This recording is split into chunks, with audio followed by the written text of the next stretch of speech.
Brace yourself. Get it passed up anytime now. Collect yourself. Things will never be the same in a sad, sad world.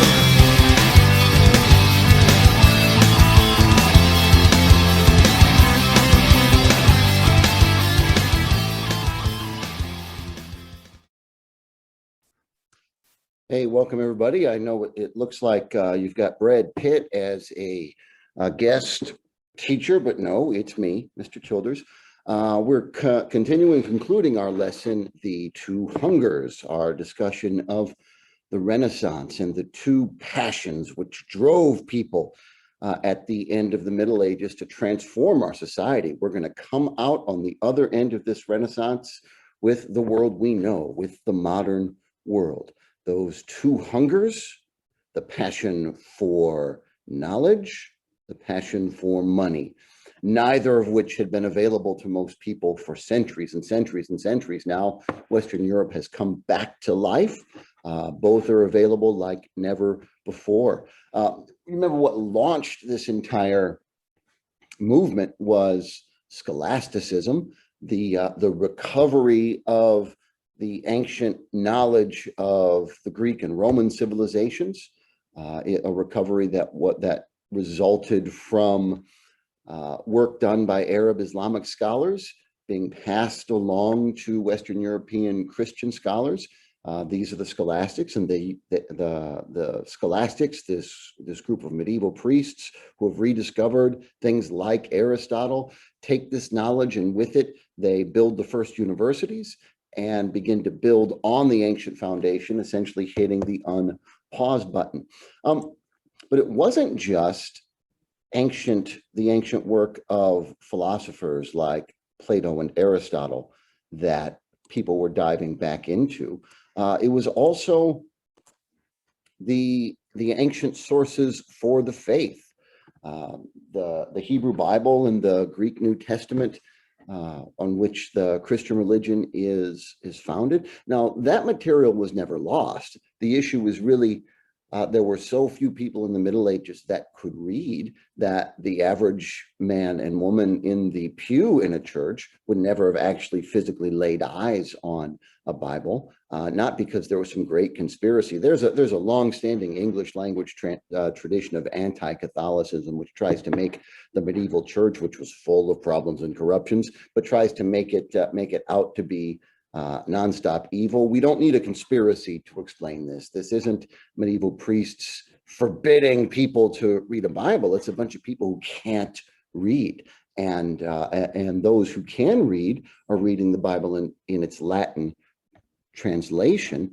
There's not anybody through the Middle Ages, or very few through the Middle Ages, who can read the scriptures in their original languages. Hebrew for most of the Old Testament, with a little bit of Greek and Aramaic thrown in, and Greek for the New Testament. With the Renaissance explosion in knowledge, now people are relearning those languages. More and more people are becoming literate. The printing press gives more and more access to books. So it's not just Aristotle and other philosophers that are being passed around to more people than ever. It's also the Bible, and many people are reading the sources of their faith for themselves for the first time in centuries. And the result is that you've got 100 times as many people reading the books. You're going to get 100 times as many interpretations of the books. This really comes to a head in 1517, when a German priest named Martin Luther becomes fed up of corruption in the medieval church, and the corruption was real.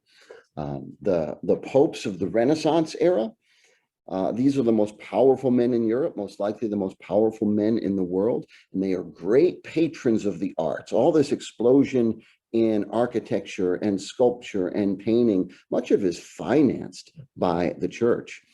But the popes of the Renaissance are also among the most corrupt. We talked about this last time. In 2,000-year history with 267 popes, you're just going to have a lot of different kinds of people. Some of them great men concerned about spreading their faith and peace and justice, and others concerned about lining their pockets. And The Renaissance popes at this critical time when moral authority was needed more than ever before, really fall down in that era. The Renaissance popes are among the most corrupt.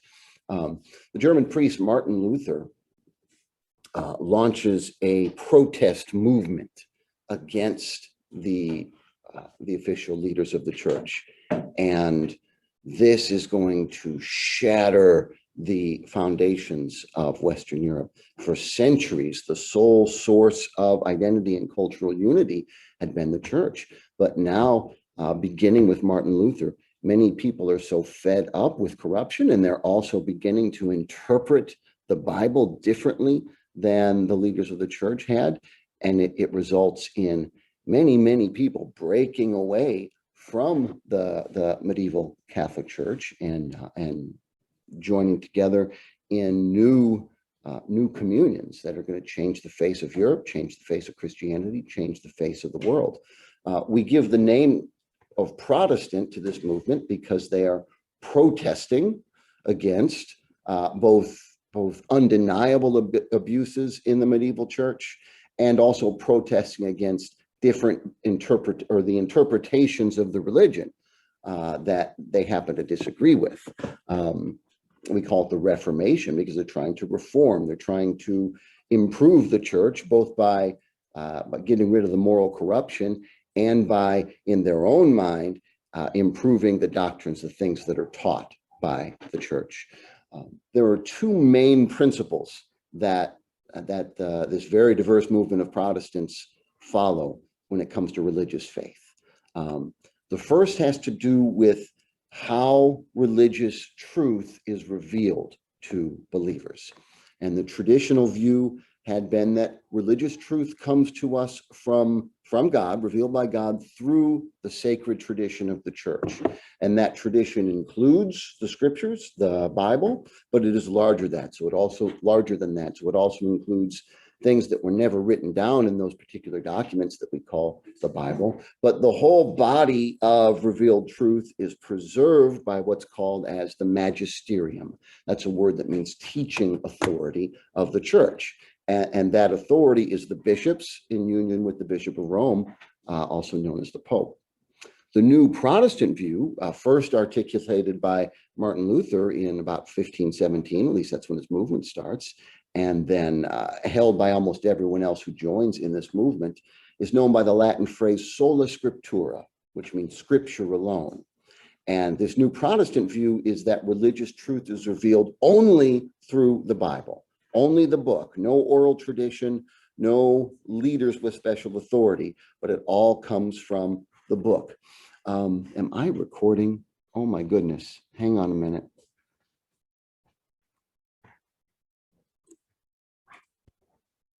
I am recording. Okay, good. Well, that's a nice touch of the video. What a waste of time that would be, sitting here talking to myself and not even recording. What's up, Steve? The other key principle of Reformation has to do with how one is saved. Salvation is eternal life. One's soul goes to heaven rather than hell, or one's soul is rejoined with one's body on the day of resurrection and then spends eternity in heaven rather than hell. And nearly everyone in the Middle Ages believes in those things as very, very real. So this is a big deal. The traditional view had been that someone is saved by the grace or the mercy of God, and that grace comes to us through faith in Jesus Christ and through doing good works, such as participating in the sacraments of the church, avoiding mortal sin, prayer, acts of charity, etc. The new Protestant view, articulated by Martin Luther and the other reformers, is known by the Latin title sola fide, which means faith alone. It says that someone is saved by the grace of God through putting their faith in Jesus, and that's it. Nothing else is needed. Does that mean doesn't matter what you do, you can go drink and smoke and kill and do all that stuff? Well, that's a shallow interpretation. The Protestants are not against doing good works, but they would say that good works are a response to salvation and not a cause of salvation. In our day and age, when people disagree, especially in our culture, when they disagree about religion, it results in some interesting and sometimes heated conversations across the kitchen table. And maybe within a family, it causes more stress. You know, if you're brought up in this is just a random example. If you're brought up in a Baptist household and you decide you're going to go join the Jehovah's Witnesses or something, you might break your grandmother's heart, and there might be tension in the family. Nobody's shooting each other over this stuff, though, right? We live in a pluralistic, secular society. People of all faith traditions and no faith traditions are here in this class right now, or not right this minute, because I'm nearly by myself, and eat lunch together and play soccer together and do everything together, and it's just not that big a deal. In the 16th century, when this Reformation is going on, not only is it a big deal, but it lights Europe on fire. You don't agree with your neighbor on matters of religion, there's a good chance your neighbor's going to pick up a sword and a torch and come after you. And that's exactly what happens. Europe quickly descends into years and years and years of armed conflict over this. One of the first attempts to respond to this near constant warfare is known as the Peace of Augsburg, where it's determined that the secular leader, the king, the duke, whoever is in charge of the political organization of your community, he will decide your religion.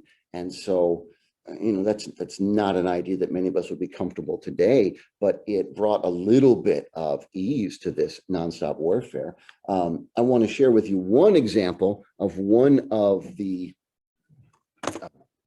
key battles in this 150 years of warfare, Reformation warfare. And so the year is 1527, 10 years into the movement.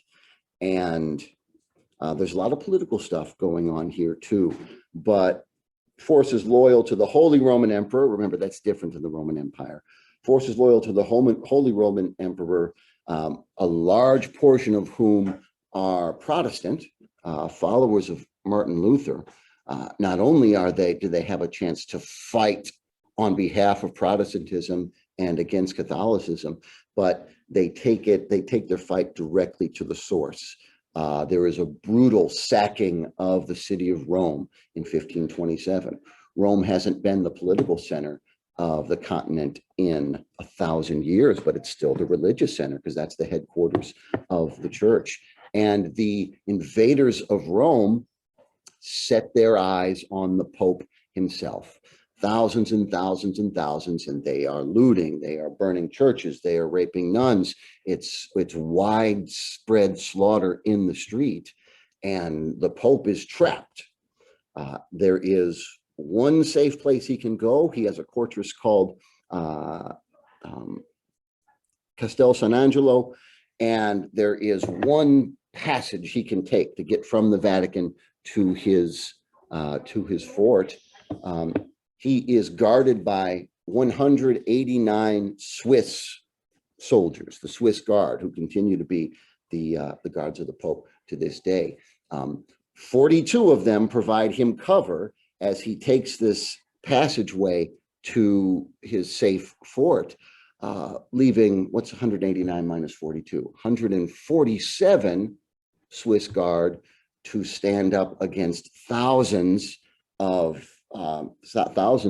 German Protestant troops who are there, and they want to, at best case scenario, kidnap the Pope and hold him for ransom, or, you know, they have the heart of the church in their sight. They have an opportunity, an easy opportunity, it seems. They can kill the Pope, they can wipe out the cardinals, and they can bring down the Catholic Church. Problem solved from the perspective of reformers. These 189 Swiss Guard stand on the steps of St. Peter's Basilica in the Vatican and hold off thousands of invaders, and every one of them is killed, but they successfully buy time for the Pope to escape. Religious questions aside, the biggest danger, if they had been able to take down the Pope and the cardinals, is the Pope is the only one, and we've already talked about corruption in the medieval papacy and the Renaissance papacy. So nobody's saying that these guys were angels. But the important role they played in Europe is the Pope and the Church were together the one thing in the whole continent that was independent of the national kings. If the Pope goes down, then a king is absolutely supreme in his kingdom. There is no check or balance against his power. The destruction of the papacy would have resulted in an exponential increase of the power of the kings. So the 189 Swiss Guard, 147 of whom gave their life, were protecting a lot more than just one dude trying to walk across a bridge to a building. They were holding Europe back from anarchy and tyranny. So continue watching. The next video in the playlist is going to be a song about the sacrifice of the 189 Swiss Guards. I promise you that this will be the absolute best heavy metal song you hear about the sack of Rome in 1527 all day. Continue watching after that. The next video in the playlist will be a crash course about the aftermath and the impact of the Reformation. Then continue through the third video, which will be me just providing a conclusion and summing everything up.